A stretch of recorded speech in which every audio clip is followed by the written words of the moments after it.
Welcome back to Mystara for a second edition double feature, as today I'm finishing the last of the second edition modules with Hail the Hero and Night of the Vampires. After writing up the review for Hail the Heroes, it was barely 5 minutes long. The modules are seriously short at 32 pages each, with a lot of background before you get to the actual module. So to make this video longer and a little bit more interesting, I'm showcasing both of them at the same time. I'm Mr. Welch, and let's finish up Mystara, the second edition. And for those who haven't watched or paid attention to the last couple of videos, might as well get this out of the way first. The videos were part of the CD craze TSR had in its dying days. To play these modules, you need the CD. They are incomplete as written because much of the description and dialogue are on those CDs, badly voiced as they are. The PDFs you get from DriveThruRPG or similar sites do not include the CDs, making those modules worthless. If you don't have a way to play the CD, the module can't be played. So remember that when I'm describing both modules, all the dialogue in the adventures are on the CD, as well as most of the flavor text. To the best of my knowledge, the audio tracks are not on YouTube, and they can't be found separately anywhere else. If you want to hear what the CDs sound like, you're going to have to find somebody with one. First up is Hail the Heroes, released in 1994. Well, they both were. They were released weeks apart. By Tim Beach, who is one of TSR's workhorses. This low-level adventure is set entirely in Karamikos and involves the party getting involved with the religious politics of the three major religions of the nation. The module involves a trek to the dungeon and then a dungeon crawl. What stands out about the module is none of the villains are actually evil. Even the Cult of Halav, which represents the bad guys in the module, are often quite diplomatic. Well, except for Klaus, for being supposedly true neutral. He loves to send thugs after people. That part of the module feels a little strange. In the Karamikos Gazetteer, the Cult of Halav is presented as a small cult with weird beliefs and viewed as a bit of a curiosity by the other religion. The cult that believes that the Duke, now King Stefan, is a reincarnation of Tralladara's greatest hero, Halav. Their plan in the book is a little lacking in evil intent, as they intend to convince the party to turn over the MacGuffin, or steal it if the party won't turn it over, and once they have the MacGuffin, they hand it directly to King Stefan to swear their loyalty to him. They're not exactly criminal masterminds. The MacGuffin in the module is the Shield of Halav, which all three religions of Karamikos want to find.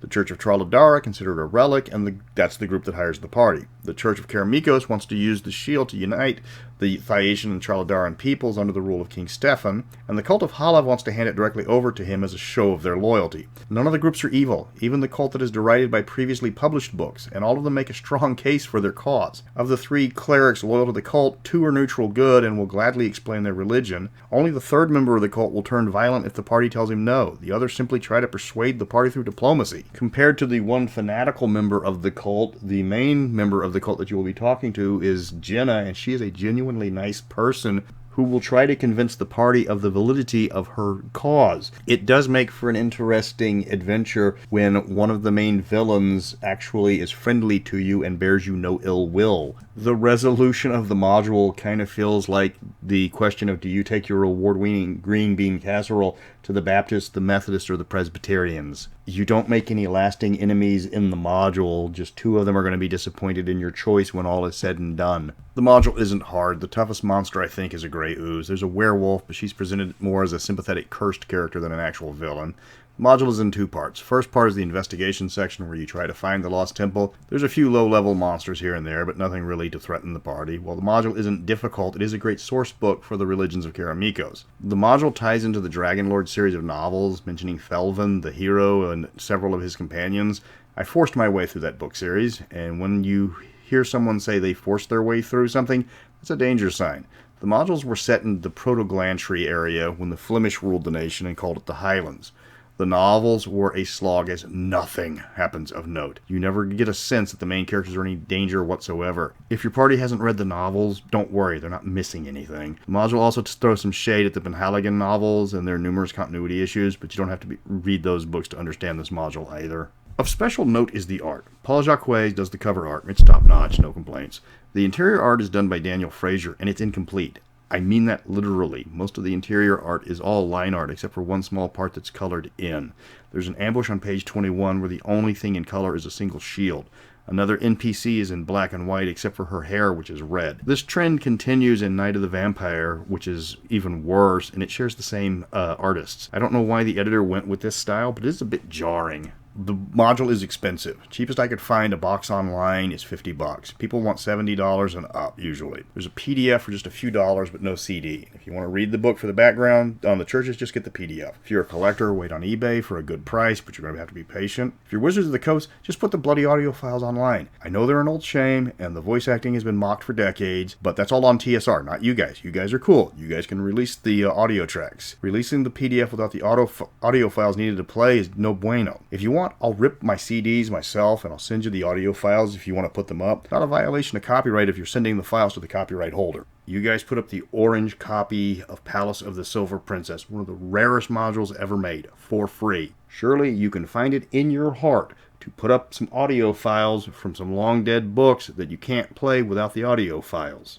If nothing else, you'll increase the sales of the PDFs you've got over on DriveThruRPG. Just saying, trying to help you here. Next up is Night of the Vampire, which came up literally just weeks after Hail the Heroes. This is by Richard Baker III, and the artists, as mentioned previously, are the same artists. This is a bottle module, as the party shipwrecks right off the coast of Vandevitsny Manor, a manor house not on any maps, and any official maps. It's not like it's a ghost manor, it was just added there through writer's fiat for the party to discover. As the title suggests, the bad guy is a vampire, because nobody ever writes a module about a manor being threatened by Mugina and calls it Night of the Vampire. Even though that would be a hell of a twist, a monster masquerading as a different monster to get the party to take all the wrong preparations than titling the module incorrectly. That actually would be a pretty awesome twist to have Night of the Vampire. Then you get to the vampire and he rips off the Scooby-Doo mask and it's something entirely different, and you were not prepared to face the actual final boss. The module is a low-level module, and the vampire is overkill for a party of this level. This is back when vampires took off 2 levels a hit. A couple of solid blows from a vampire at this level and the character is dead automatically. You're such low levels that you're not going to have access to restoration spells. To prevent this, the vampire mainly goes after NPCs and to make it into a mystery. So a lot of NPCs that could be the vampire and quite a few unrelated murders to keep the party guessing. There's a lot going on in this adventure simultaneously, so keep notes if you're one of the ones playing it. The module takes a lot from Dracula. Several plot points mirror the novel exactly. If you're familiar with Bram Stoker's work, you can actually predict several parts of the module. It's obvious who the vampire's obsession is with, and several of the NPCs are just there to serve as victims. The vampire runs around behind the scenes for most of the module. In the big fight scene, the party is heavily encouraged by the NPCs to stall the vampire until daybreak, because the vampire can easily TPK the entire party. This is a beginning module. Magic items are extremely scarce. The end of the vampire comes with the party tracking his coffin during the day and driving the stake in. Hard to spoil something that takes heavily from one of the most classic and well-remembered horror stories in history. There's no spoiler tags if the vampire's 3 options for which character he's obsessing over is the pretty innocent girl, the annoying, brash, arrogant noble, or the creepy stable master who nobody likes. Guess which one the vampire is going to pick to be his ultimate victim. Compared to Hail the Heroes, Night of the Vampire really doesn't add much to the Mystara lore. You've got the manor house that never appeared before or after, and the NPCs are pretty forgettable. There's nothing tying it to the rest of Mystara, where Hail the Heroes was placed firmly near Threshold.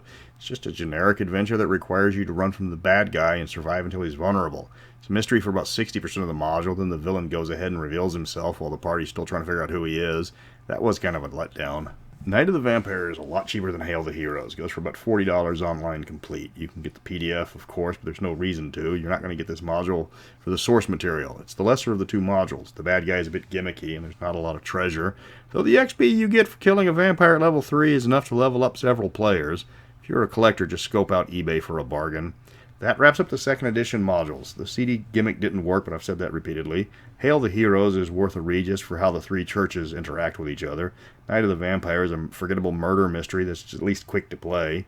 Though, if Wizards links to the CD tracks, grab the PDFs just for a laugh. The voice acting really is just that bad. Next week I'm going to jump into the Hollow World adventures, of which there's only 2 adventures since 3 of the modules form a trilogy. But I'm going to deal with the only standalone Hollow World adventure with the Millennium Sector, and you get to deal with the aftermath of the Week of Dread in Mystara. The module is famous for bringing up a whole host of continuity errors dealing with the Wrath of the Immortals, which I'll probably rant about when I review it. So until next week, remember, if the Immortals accidentally blot out the sun, adventure in the shade.